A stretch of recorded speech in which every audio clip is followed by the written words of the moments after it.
میں دعوت خطاب دے رہا ہوں آج کی اس عظیم الشان فقید المثال تاریخی مفتی اعظم سیمینار کے صدر گرامی فخر السادات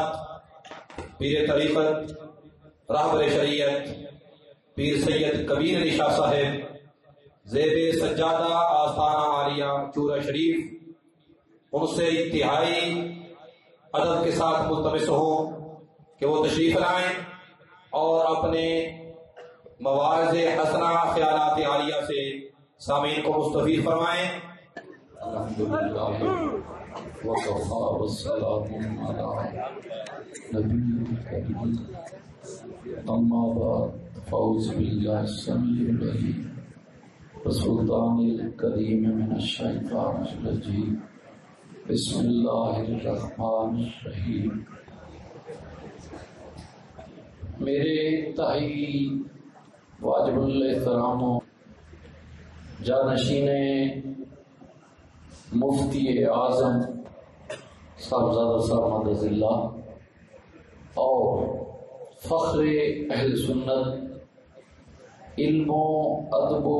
فکر و شعور کے ماتھے کا جھومر جناب استاد الاساتذہ علامہ الحافظ عبدالستار صاحب سعیدی دامت برکاتہم القدسیہ، جمیع علماء کرام اور حاضرین و ناظرین سامعین و سامعات، حیرت سے سوچ رہا ہوں کہ آج تک ہم نے پروگرام انعقاد پذیر کیے، اعراس کی محفل مقدس منعقد ہوئی یا میلاد النبی صلی اللہ علیہ وسلم کی ذات گرامی کی بارگاہ ناز میں ہدیہ نیاز پیش کرنے کے لیے ہم آپس میں بیٹھ کر ترتیب دیتے تھے کہ کون سے خطباء کو عوام کو سنانے کے لیے بلایا جائے. لیکن آج قبلہ استاد الاساتذہ مفتی صاحب کی جناب حکمت عملی نے پھنسا دیا کہ آگے تو روایت یہ تھی کہ علماء کو بلا کے عوام کو سناتے تھے، آج کرے کیا کبیر علی شاہ کہ یا سننے والے علماء ہوں، سنانے والے کی کیا مجال. مفتی اعظم رحمۃ اللہ علیہ کی خدمات کا تعلق ہے، نہ آپ اس کے بعد شاید چشم سر نہ دیکھ سکے نہ دنیا کائنات کا، لیکن ایک بات ضرور ہے کہ اگر میں چاہوں کہ آج میں حضرت سعدی رحمۃ اللہ علیہ سے گفتگو کروں یا ان کی یادوں کو یا محبتوں کو تازہ کروں تو میں یہ نہیں کہہ سکتا کہ وہ مر گئے، اس لیے کہ جب تک کائنات میں حضرت گل کا پوسٹر موجود رہے گی، سعدی سے گفتگو کا سلسلہ جاری رہے گا. میں جب تک علامہ اقبال سے بات کرنا چاہوں تو حضرت باقی دراز جب تک ہے میرا سلسلہ ان سے تعلق موجود رہے گا. جب تک میں چاہوں کہ میں کریم آقا علیہ السلام کے تصدق حضرت راضی سے بات کروں تو آپ کی تفسیر موجود ہے. اور جب قیامت تک کسی کا دل کرے کہ مفتی اعظم حضرت عبدالقیوم ہزاروی سے جا کے ان کی زیارت کریں تو آگے دیکھیں گے ہر چہرہ جو ہے اس کے اندر عبدالقیوم ہزاروی ہزاروں چھپے بیٹھے ہوئے ہیں. یہاں اس مقام میں اقبال تیری محبتوں کو سلام کہوں، تیری محبتوں کو سلام کہوں. علامہ تو نے غالباً حضرت مفتی اعظم رحمت اللہ علیہ کی ذوق اور محبت کی نفس پہ ہاتھ رکھ کے کہا تھا، ان کے عشق کو دیکھ کر، ان کی انکساری کو دیکھ کر، ان کی استقامت کو دیکھ کر، ان کی جرأت کو دیکھ کر، ان کی ہمت کو دیکھ کر، ان کی تدبر کو دیکھ کر، ان کی فکر کو دیکھ کر، ان کی فقیرانہ انداز کو دیکھ کر، اور انداز فقیرانہ تھا لیکن پاؤں میں استقامت لوہے کا پہاڑ بھی ہو تو ڈوب جائے اس سے بھی زیادہ. اور اقبال نے محفوظ کر لیا جینا انہیں کا جینا.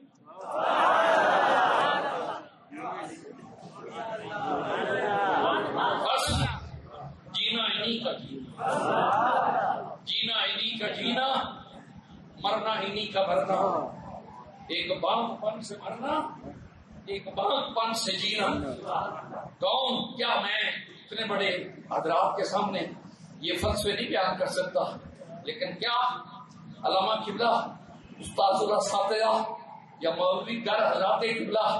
تابش قصوری صاحب کے سامنے میں یہ جسارت کیا، یہ آپ سارے وہی پڑھانے والے علماء بیٹھے ہیں میں آپ میں سب سے کم علم ہوں، لیکن کیا میں کہوں کہ زندگی کھانے کا نام ہے،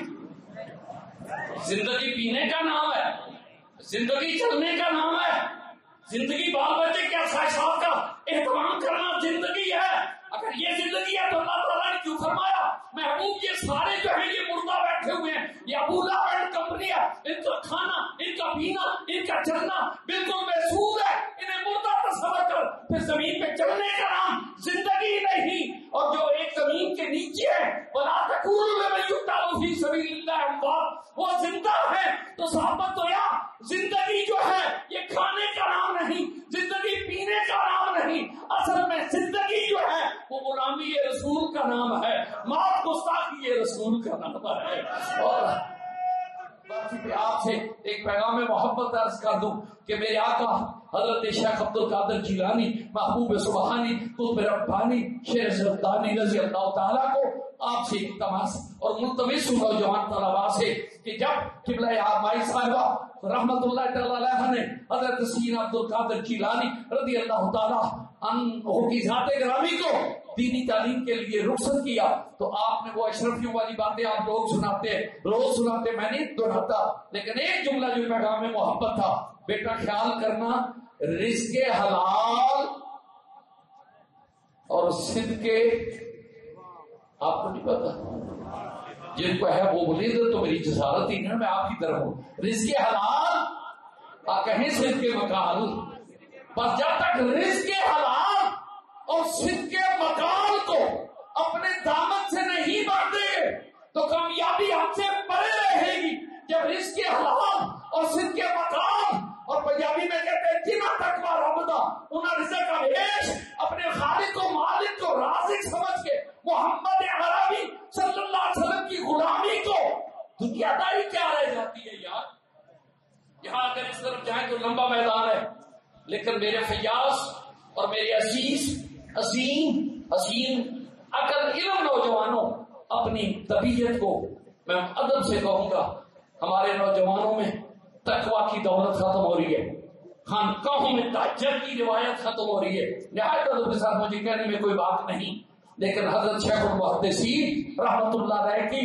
قبر پہ انگنت رحمتیں نازل ہو، جو بھی حضرت سیدی صاحب قبلہ میری اس بات کی تائید فرمائیں گے، جو وہاں سے فارغ ہوتا تھا وہ نوجوان دور حدیث نہیں کرتا تھا صرف، بلکہ اس کے ساتھ وہ تہجد گزار ہوتا تھا۔ خدا کے نام پہ نوجوانوں باہر نکل کے ٹوپی اتار کے اپنی سلوار میں نہ دے لیں، بلکہ نہیں اپنی طبیعت کو غلامی رسول کے سانچے میں ڈھال کر ایسا غلام صادق بن جائیں کہ آقا کریم گزرے تو سیدنا حضرت مولا علی المرتضیٰ درخت کے نیچے اپنی پگڑی اور دستار رحمت کو ہاتھ رکھے، جب مولا علی المرتضیٰ گزرے درخت اونچا بھی ہو جائے لیکن جناب علی اسی طرح دستار کو ہاتھ رکھ کے نیچے جھکے۔ امام حسن پوچھ رہے یہ کیا ہوا؟ تو فرمایا بیٹا تو درخت کی بلندی کو دیکھ رہا ہے، میں یار کی ادا کو دیکھ رہا ہے،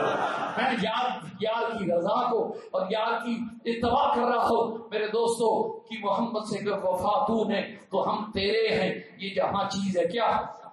لوح و قلم تیرے ہیں۔ لیکن جو بات کہنا چاہتا ہوں مفتی اعظم رحمت اللہ تعالی علیہ کے نہایت ادب کے ساتھ خاندانی طور پہ بھی میرے بے شمار واقعی تعلقات اور تعارف ہے، لیکن مفتی صاحب جیسا بچہ شاید اس خاندان میں پہلے نہ کبھی پیدا ہو، یا بات تو خیر اللہ تعالیٰ برکتیں دے، بس اس مرد درویش نے اپنی رات دن ایک کر کے ہسٹری جو میں نے دیکھی تو یہ مجھ کو یقین آیا، جنہیں مرنا نہیں آیا انہیں جینا نہیں آیا۔ وہ غیور تباہ،